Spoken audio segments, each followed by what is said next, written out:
With the selling of all these resources, there are artificial limits set on the amount that they will purchase at once from like NPC vendors, which is reset every minute, it seems.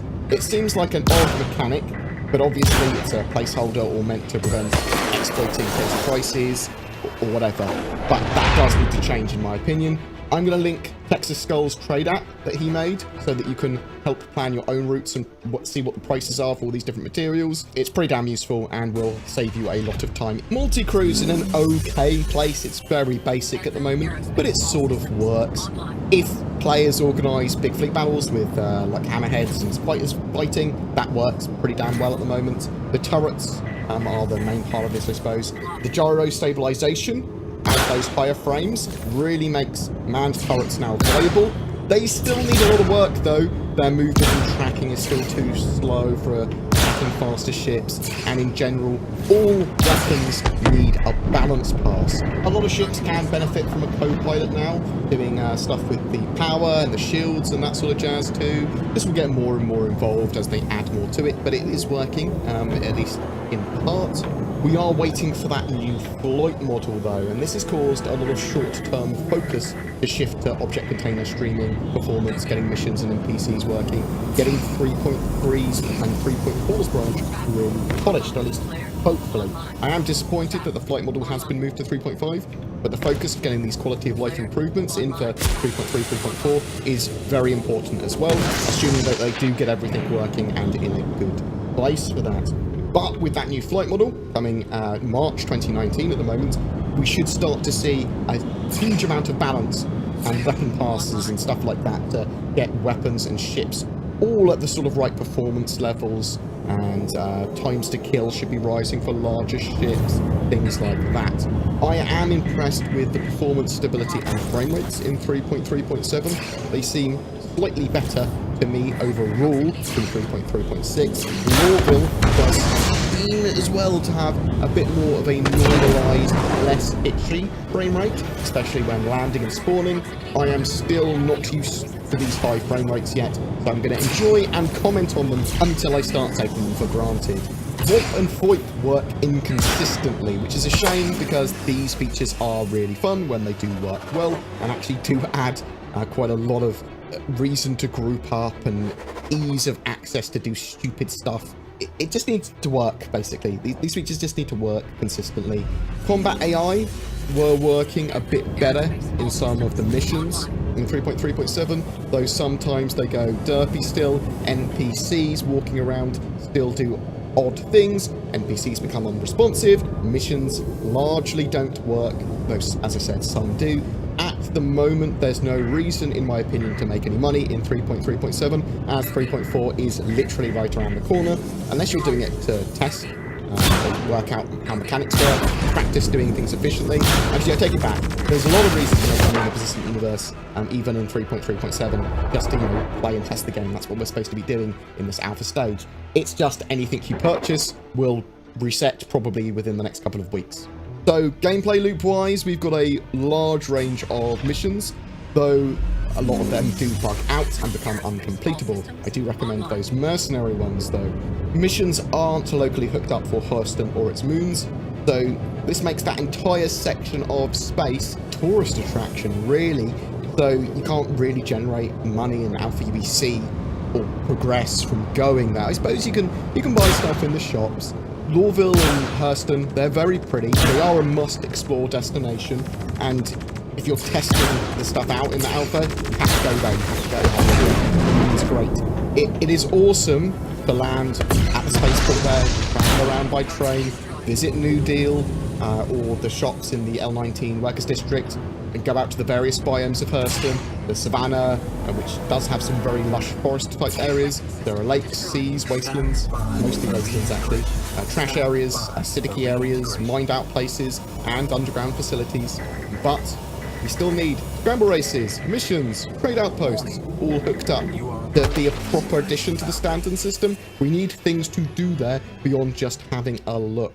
But I am very surprised that Lorville and Hurston all work pretty damn well. Like, really well, in fact. The starport works, you can land, you can take off, The frame rates are a bit low when you're landing and taking off from that starport, admittedly, but everything just seems to work pretty well. The trains don't implode. The NPCs are super derpy. The NPCs walk around, they double spawn, sometimes they all appear on the tracks. They need to get that sorted, definitely. But 3.3.7 is an odd one for me, because it's a good patch, and Star Citizen's in quite a good state. But there's way too much stuff not hooked up, or the missions aren't working for a lot of them. And really, I would recommend players wait for 3.4 to be on the PTU or live, and like Kirsten's, all its missions, all of that to be like hooked up properly. The accessibility to the missions we already have in game work without the NPCs becoming unresponsive. I'd wait before you download, especially if you have download limits. That's all I'm saying. 3.4 hopefully should address all of that, and it should do, because that should be the main thing that CIG are focusing on for that patch. 3.4 is currently in Evocati and should be coming to a wider PTU as early as the end of next week. It is basically an extension of the 3.3 branch now, heavily focusing on getting missions in and working across the current gameplay area, and a huge range of quality of life fixes. That should mean, with that 3.4 patch, that Star Citizen is in a very playable state, or at least that is the hope. They need to get those missions in, and the current one's working, no more unresponsive NPCs, and uncompletable missions, please. I know I kept on saying that during this video, but it is so important. Secondary to that, in my opinion, is getting rentals or ways of earning LPC to buy ships in. That would be really, really good. Getting the combat AI working both on the ground and in space, very good level. Just working, but the more difficult they are, the kind of better for me now. That might not be everyone's cup of tea though, so tell me what you think of 3.3.7. Have you played it? Have you found your own gameplay loops? Are you playing with an organisation that plans their own things? You're like, well, I don't really do installation stuff. We just play our own sort of thing that we've decided and we've worked out. Or are you focusing on scramble races, which are actually wearing clothes? Are you unable to do anything because you want to complete your own combat missions? Whatever your thoughts or experiences, I'd like to hear from you in the comments below. We will be giving away another Saber Raven with a CitizenCon digital goodies pack. All you need to do is be subscribed to my channel and comment on any of my videos in December to be in for a chance of winning. And some other giveaways may appear and some other stuff along the month, but I will inform you when that happens. If you are considering getting or upgrading your gaming PC for Star Citizen or any other game for that matter, instead consider the Shadow Cloud gaming service. It's a subscription-based service that leverages your internet connection to turn any appropriate device, whether it be an old PC, smartphone, tablet, and more, into a powerful Windows 10 gaming PC. It's been working well in the latest 3.3.0 PTU patch of Star Citizen. I'm going to try and maintain a best practices guide on my website as well. More information is available in the links below, and if you do decide to try it, use the code BOARDGAMER to get a discount. Thanks for watching, guys, and I'll see you in the verse.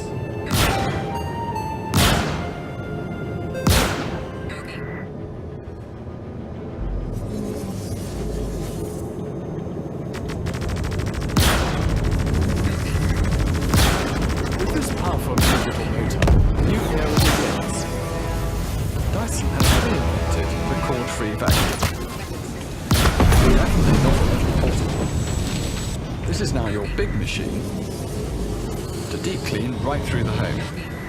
So powerful, in fact, we've stopped developing corded vacuums. Reintegration. Warning. You are approaching simulation boundary. Warning. You are approaching simulation boundary.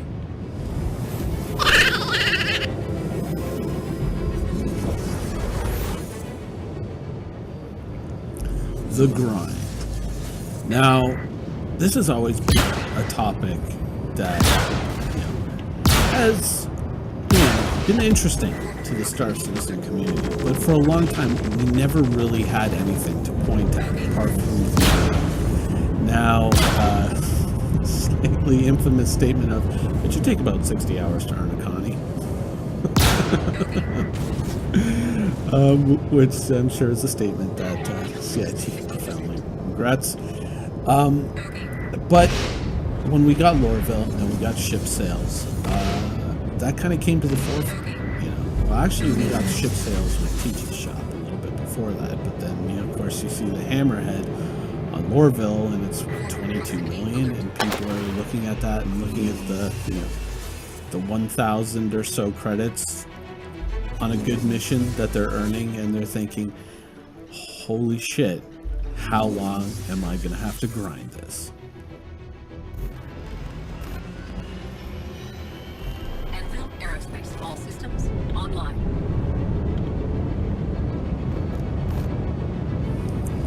Now, anybody who plays MMOs, any MMO, I mean, will know what a grind is, and will know, sometimes they're rewarding grinds, they're fun grinds. Activities that you're doing and you're earning your way to a goal, but you don't even notice it. It's just you're doing the thing that you want to do and you're having fun. And that is a good grind. That, to me, in my mind, is a good grind. But that isn't something that solely rests on the shoulders of game developers. That's something that also rests on the shoulders of players as well. Because if you're doing an activity that you don't enjoy, just to get, unlock a skin or open up a ship or something like that, whatever game you're playing, is it really worth your time? Why are you doing this thing that you don't enjoy? And a lot of times people kind of sit there and they look at game developers and they point their finger at them. They say, this, I don't enjoy this. And then they never really recognize that, you might not enjoy it, but there's a ton of other players that actually really enjoy this, who find this activity fun. And even though you don't find it all that rewarding or interesting, there are other players who do and who are really into that. And I think that that's kind of an area where there is a certain amount of player responsibility, but I think that developer responsibility is to offer a meaningful and rewarding path towards that goal. Not just say, complete 1,000 battlegrounds and win, and you get this, and you get that. That, to me, is just a bullshit system. A really good system rewards the player as they progress and makes that progression feel like something they want to do, and not something that they're just kind of like, okay, just 8 more hours, 12 or 20 or whatever, depending on how lofty the goal is. I think that for players who are interested in that type of activity, the developer has to be very sensitive to the fact that if it feels too punishing, if it feels too unrewarding, and if it becomes an activity that they don't enjoy as a consequence of trying to, fulfill that objective, or to, work within the confines of that system, then I feel that it's the developer's responsibility to make changes, right? And to adjust accordingly. Now, of course, we've seen, some talk about adjusting the cost of ships to reflect what's available within the Stanton system. The Stanton system is supposed to be a relatively safe system, a little bit of the Wild West right now, obviously, but once it's in a much more finished and polished state, it is supposed to be a fairly safe and secure system. So earnings in this area may not be what you want for the ship that you want to get. You may have to move out into much more dangerous and